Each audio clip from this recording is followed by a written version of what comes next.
devilish of Devil's Food cake because I'm using 2 frostings. I have a black pepper buttercream and a chocolate fudge frosting. So I've already made the cakes. You can do that a couple of days ahead if you want. I did it this morning, and now I'm going to show you how to make the buttercream. In this bowl, I've got my egg whites. I have sugar and just a little bit of salt, making a little double boiler.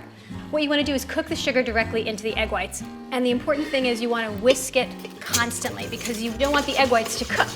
So the point is to dissolve the sugar into the egg whites. And the way that you can tell that you've done this is you just take your fingers, you take a little bit of egg white, and you just feel it. And if you feel any little grains, keep cooking it. But if it feels nice and smooth like this one, then you know you've dissolved it. Now what you want to do is you want to beat this with an electric mixer until it becomes really fluffy and stiff.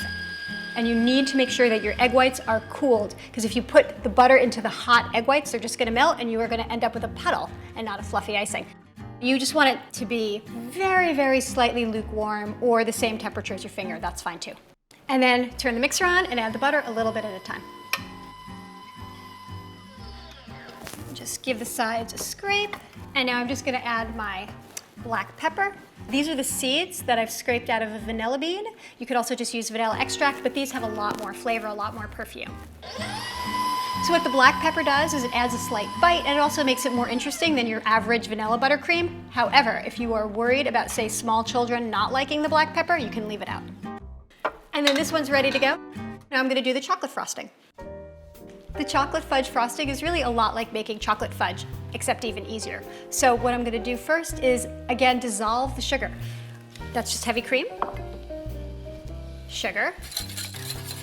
So you want to make sure that you turn the heat off before you add the chocolate so that the chocolate doesn't burn.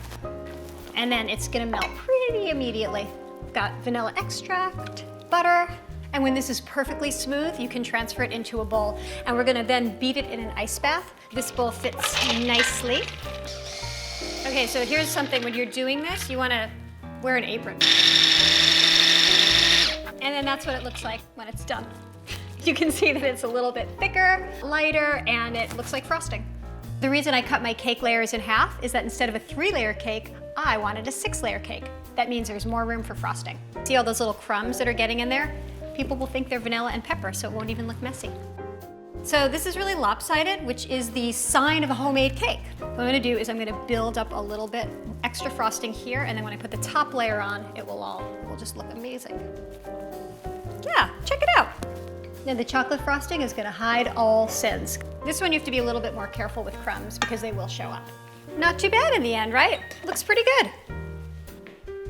Finally, a recipe with more frosting than cake, because isn't that the best part? Mm-hmm.